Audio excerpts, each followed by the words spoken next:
Assalamualaikum warahmatullahi wabarakatuh. Halo, perkenalkan kami dari kelompok Pailington dengan anggota Arafik Nur Fadliansah, NIM K35190015, Faisal Ali Apriyono, NIM K35190031, Hasna Madika, NIM K35190037, Janah Pristiana Nandia Putri, NIM K35190043, dan Pratiwi Ajeng Safitri, NIM K35190067. Kami akan membahas bagaimana langkah-langkah dalam mengeksploitasi sebuah sistem operasi berbasiskan Linux yang sudah dirancang sedemikian rupa agar bersifat vulnerable. Sistem operasi ini kami pilih dari situs www.vulnhub.com. Salah satu alasan kami memilih sistem operasi ini adalah karena ukurannya yang ringan, yaitu hanya 1,4 GB saja. Pailington dibuat pada tahun 2021, merupakan sebuah sistem operasi Linux yang di-attack menggunakan skrip Python. Untuk itu, dibutuhkan pengetahuan tentang perintah dalam Linux serta kemampuan untuk menjalankan beberapa perintah testing yang akan digunakan. Tujuan dari kegiatan kami ini adalah untuk mendapatkan alamat IP target, mendapatkan informasi port yang terbuka pada target menggunakan Nmap, menghitung layanan HTTP dengan DIP dan mengakses direktori, dan dapat masuk ke server target, serta mengambil shell reverse, serta mendapatkan akses root pada mesin target. Video ini kami buat dengan tujuan untuk memenuhi tugas mata kuliah Keamanan Jaringan Komputer, Pendidikan Teknik Informatika Universitas 11 Maret tahun 2019. Pada tugas ini, kami menggunakan tools VirtualBox untuk menjalankan 2 VM. Satu sebagai OS penyerang atau attacker, yaitu Kali Linux, dan satunya lagi adalah OS target yang merupakan Pailington itu sendiri. Langsung saja, pertama kita pastikan dalam VirtualBox kita sudah terpasang 2 virtual mesin. Untuk Kali Linux kita setting pada jaringan dengan satu adapter yang dinyalakan dengan tipe bridge, dan dengan nama yang tersedia pada opsi di video ini. Kemudian untuk Pailington kita juga setting demikian. Mengapa? Ini karena agar 2 VM pada VirtualBox kita dalam satu jaringan, sehingga saat kita mencari IP dengan NetDiscover bisa lebih mudah karena IP Pailington kita kan belum kita ketahui.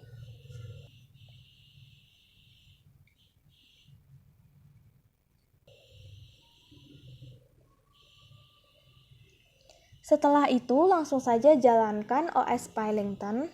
Dan kita biarkan dulu, kemudian kita jalankan OS Kali Linux.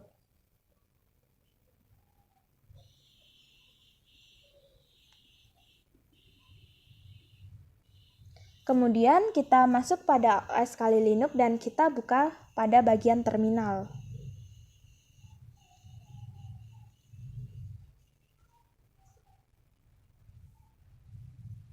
Ketikkan command ifconfig untuk mengetahui IP address yang ada pada Ethernet kita.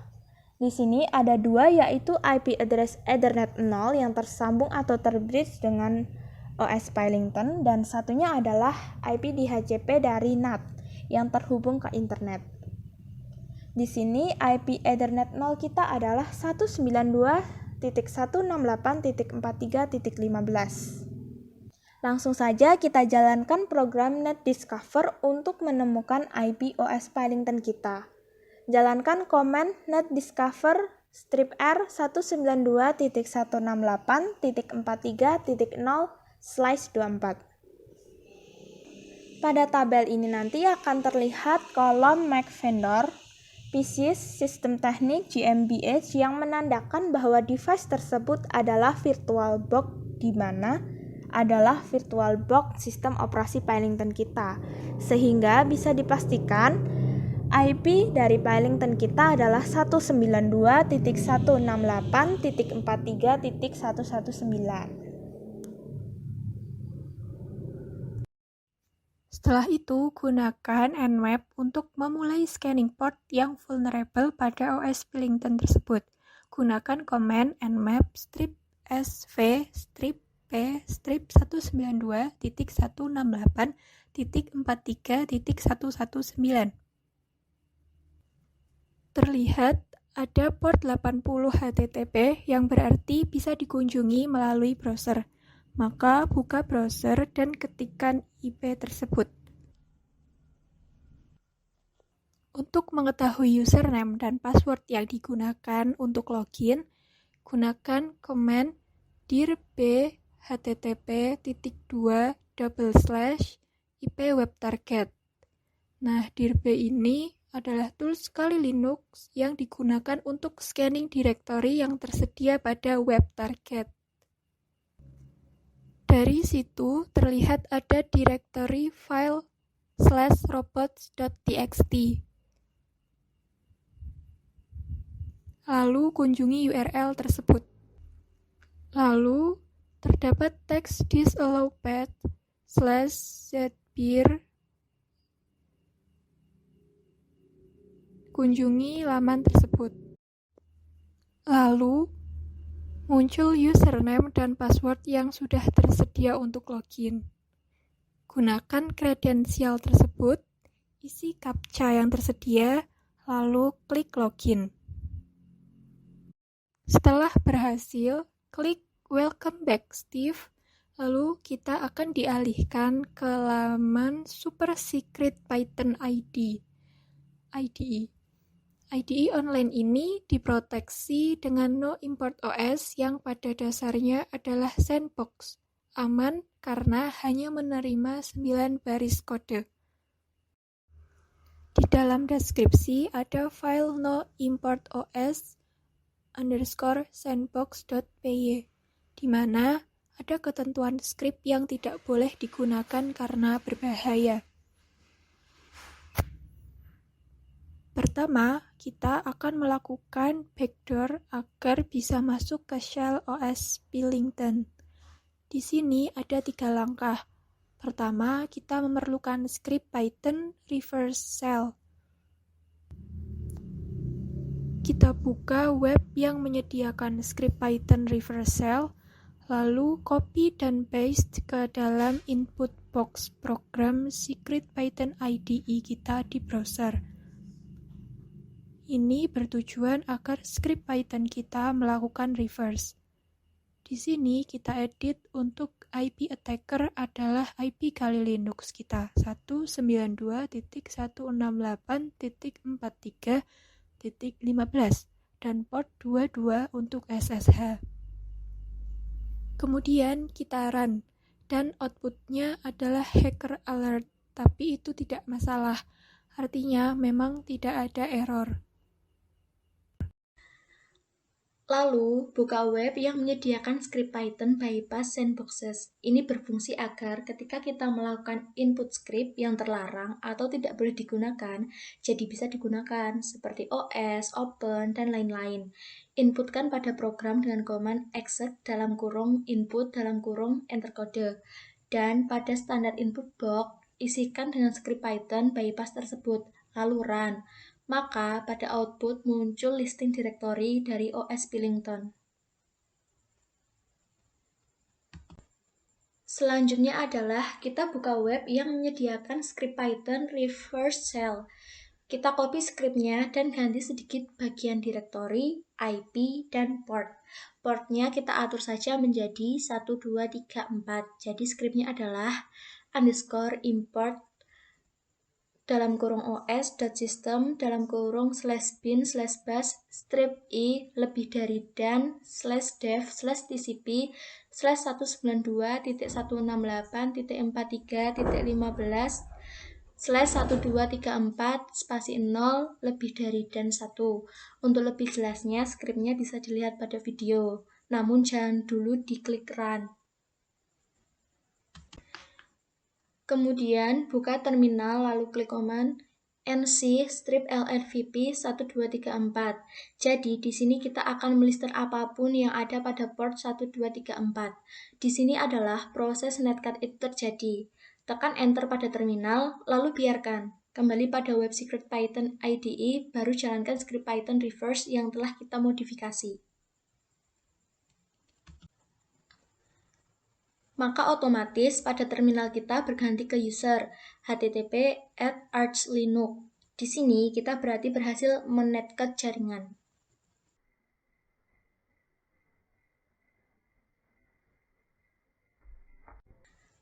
Setelah masuk ke OS tersebut, ketikkan command python3 stripc import pty .pty.spawn /bin/bash untuk merun bin bash. Setelah itu, ketikkan command ls untuk melihat list direktori yang ada.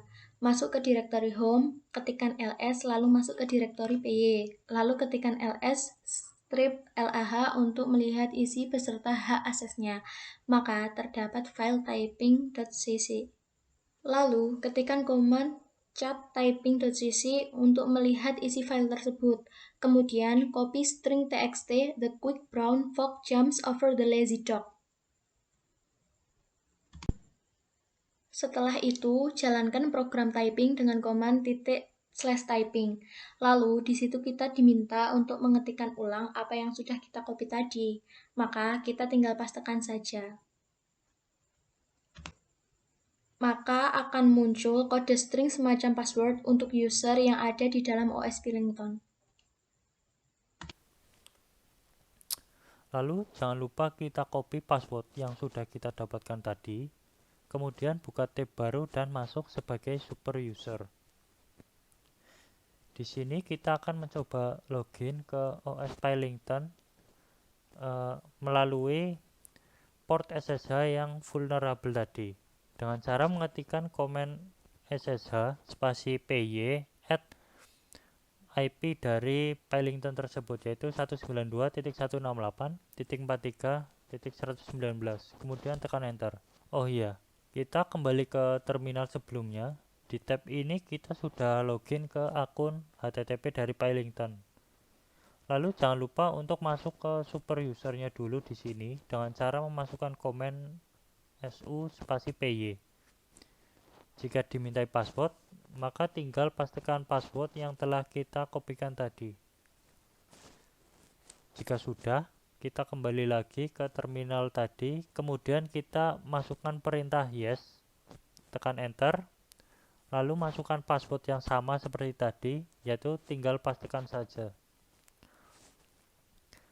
Nah, di sini kita sudah berhasil login ke OS Pilington tersebut. Langkah selanjutnya kita akan mencoba masuk sebagai super user di OS Pilington ini. Jadi nantinya kita bisa leluasa mengotak-atik atau melihat dari isi file yang ada di OS Pilington ini. Jadi pertama kita cek isi direktori dari user PY tersebut, dan di sini kita bisa lihat terdapat satu folder dan 3 file. Kita coba masuk ke direktori secret stuff. Kemudian kita cek isi folder tersebut.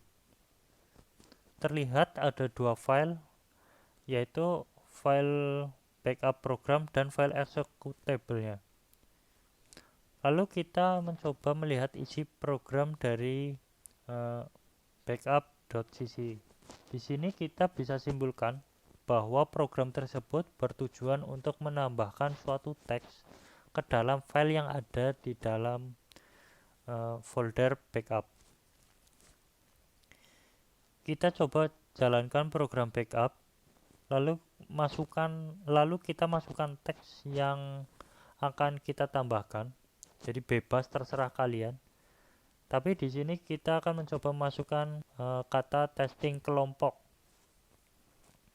Kemudian kita enter, lalu kita akan mencoba memasukkannya ke file password yang ada di dalam direktori backup.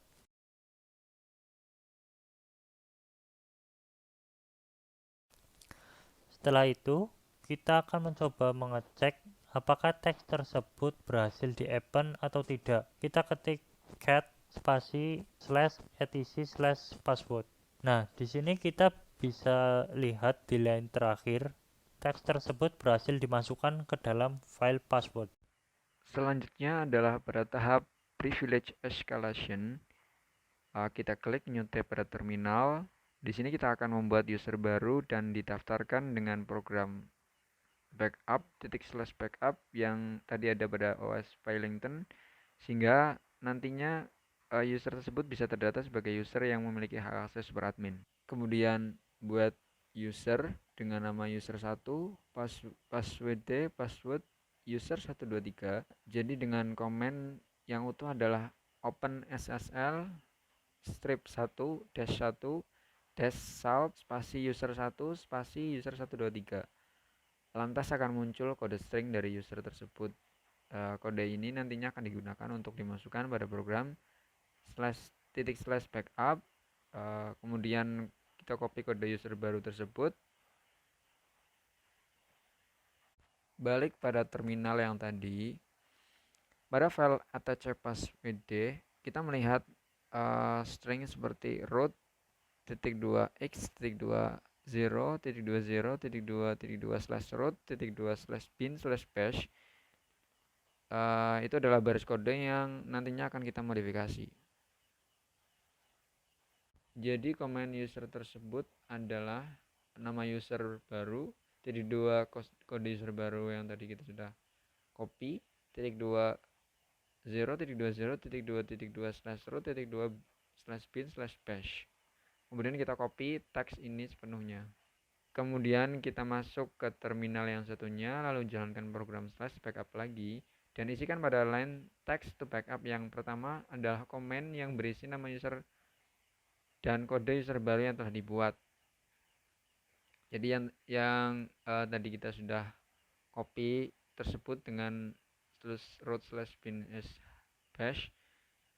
Kemudian untuk isian yang kedua adalah direktori yang sama, yaitu /srv/backups/attache/passwd. Kemudian tekan enter. Lalu jalankan cut attache passwd untuk mengecek user yang telah terbackup. Jika sudah, maka langsung saja dicoba, yaitu dengan mengetikkan komen su user 1, artinya kita akan masuk ke super user dengan user 1. Jika kita sudah mengenter, lalu kita diminta untuk mengisi password, kita isikan password yang tadi sudah dibuat, yaitu user 123. Dan kita telah berhasil masuk pada super user, ke tahap super user. Oke, terima kasih. Sudah selesai. Itu saja dari kelompok kami. Semoga bermanfaat.